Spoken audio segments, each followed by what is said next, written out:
ভারতের যারা সেপারেটিস্ট আছে, বাংলাদেশে আমরা তাদেরকে আশ্রয় প্রশ্রয় দিয়ে যে সেভেন সিস্টার রয়েছে সেটাকে বাংলাদেশ থেকে, ভারত থেকে। সম্প্রতি হাসনাত আব্দুল্লাহর সেভেন সিস্টার সংক্রান্ত বক্তব্যের পর ঢাকা ও দিল্লির সম্পর্কে নতুন করে উত্তেজনা দেখা দিয়েছে। মূলত এই উত্তেজনা শুরু হয় ইনকিলাব মঞ্চের মুখপাত্র শরীফ ওসমান হাদির ওপর প্রাণঘাতী হামলার পর থেকেই। হাদিকে হত্যা চেষ্টার বিষয়ে কার্যক্রম নিষিদ্ধ আওয়ামী লীগকে দায়ী করা হচ্ছে। দলের প্রধান ভারতের আশ্রয়ে থাকায় প্রশ্ন উঠছে ভারতকে নিয়েও। এদিকে হাসনাত আব্দুল্লাহর বক্তব্যের তীব্র প্রতিবাদ জানিয়েছেন ভারতের আসামের মুখ্যমন্ত্রী হিমন্ত বিশ্ব শর্মা। গতকাল এক সংবাদ সম্মেলনে হিমন্ত বিশ্ব শর্মা হাসনাতের বক্তব্যকে দায়িত্বজ্ঞানহীন ও বিপজ্জনক বলে মন্তব্য করেছেন। তিনি বলেছেন, বাংলাদেশ থেকে বারবার ভারতের উত্তর পূর্বাঞ্চলীয় রাজ্যগুলোকে বিচ্ছিন্ন করার হুমকি দেওয়া হচ্ছে, যা কোনোভাবেই বরদাস্ত করা হবে না। হাসনাতের বক্তব্যের প্রেক্ষিতে এবং ঢাকায় ভারতীয় মিশনের নিরাপত্তা নিয়ে উদ্বেগ জানিয়ে আজ ভারতের পররাষ্ট্র মন্ত্রণালয় দিল্লিতে বাংলাদেশের হাইকমিশনার মোস্তাফিজুর রহমানকেও তলব করে কড়া প্রতিবাদ জানিয়েছে ভারত। 5ই আগস্টের পর থেকেই আমরা লক্ষ্য করছি ভারতের সেভেন সিস্টার্স নিয়ে আলোচনা ঘন ঘন সামনে আসছে। প্রশ্ন হলো, এই আলোচনা কি উদ্দেশ্য প্রণোদিতভাবে উস্কে দেওয়া হচ্ছে, নাকি এটি শুধুই একটি রাজনৈতিক রেটরিক, অথবা আরো বড় কোনো বাস্তবতা থেকে নজর সরানোর একটি কৌশল বা একটি ডাইভারশন? খুব স্বাভাবিকভাবেই শুধু ভারত নয়, কোনো দেশই তার নিজস্ব ভূখণ্ডের অখণ্ডতা নিয়ে এমন বক্তব্য পছন্দ করবে না।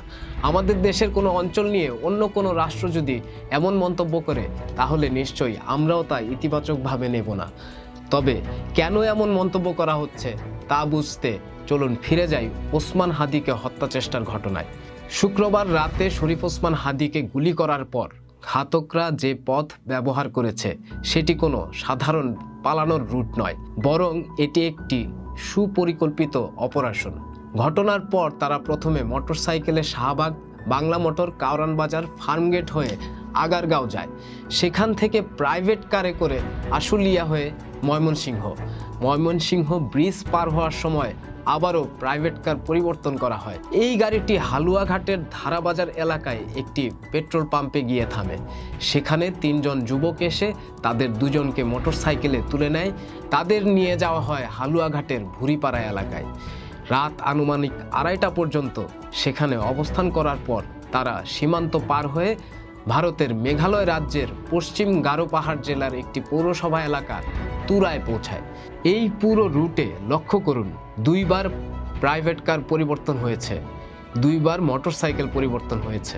পুরো যাত্রাপথ ছিল নিখুঁতভাবে পরিকল্পিত। এত বড় একটি পরিকল্পনা বাস্তবায়িত হলো, অথচ সরকার, আইনশৃঙ্খলা বাহিনী কিংবা গোয়েন্দা সংস্থার কেউই কিছু জানতো না। এটি কি শুধুই অবহেলা, নাকি এটি একটি বড় রাষ্ট্রীয় ফেইলিয়ার? এমন একটি ফেইলিয়ারের ক্ষেত্রে প্রথম কাজ কি হওয়া উচিত ছিল না সরকারকে অ্যাকাউন্টেবল করা? আর যদি ভারত সত্যিই কিছু করতে চেয়ে থাকে, তাহলে তারা এটা নিশ্চয়ই করেছে এখানকার নিজেদের অ্যাসেট ব্যবহার করেই। সর্ষের ভেতরে ভূত রেখে হঠাৎ করে জঙ্গলে গিয়ে ভূত খোঁজার যুক্তিটা তাহলে কোথা থেকে আসে? এখানে আরেকটি বক্তব্য বিশেষভাবে গুরুত্ব দাবি করে। ইনকিলাব মঞ্চের সেই সমাবেশেই মাহফুজ আলম বলেছেন, আমরা নিরাপদে না থাকলে ভিনদেশি এসেটদেরও নিরাপদে থাকতে দেব না। এই বক্তব্য গুরুত্বপূর্ণ, কারণ মাহফুজ আলম কয়েকদিন আগেও সরকারের উপদেষ্টা ছিলেন। তার এই কথার টোনে স্পষ্ট তিনি এই এসেটদের অস্তিত্ব সম্পর্কে অবগত। তাহলে প্রশ্ন হলো, মন্ত্রী থাকা অবস্থায় তিনি কি করেছেন? নাকি তিনিও চান না এই এসেটদের পরিচয় প্রকাশ হোক? সেই কারণেই কি তিনি সরাসরি পদক্ষেপের বদলে বাতাসে একটি হুমকি ছুড়ে দিলেন? এখন সামনে নির্বাচন, সেই নির্বাচন বানচাল করার জন্য বিভিন্ন শক্তি যে তৎপর তা অজানা নয়।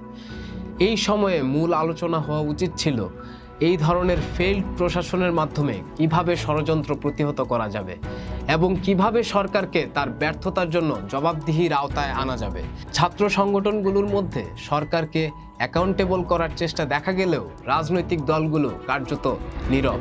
তাহলে প্রশ্ন থেকেই যায়, সেভেন সিস্টার্স নিয়ে হাসনাত আব্দুল্লাহর বক্তব্য কি আসলেই কৌশলগত কোনো বার্তা, নাকি এটি রাষ্ট্রের গভীর দুর্বলতা ও প্রশাসনিক ব্যর্থতা থেকে দৃষ্টি সরানোর একটি ডাইভারশন? রাজনীতিকে দেখুন মাইক্রোস্কোপ দিয়ে, সাথে থাকুন পলিটিস্কোপের।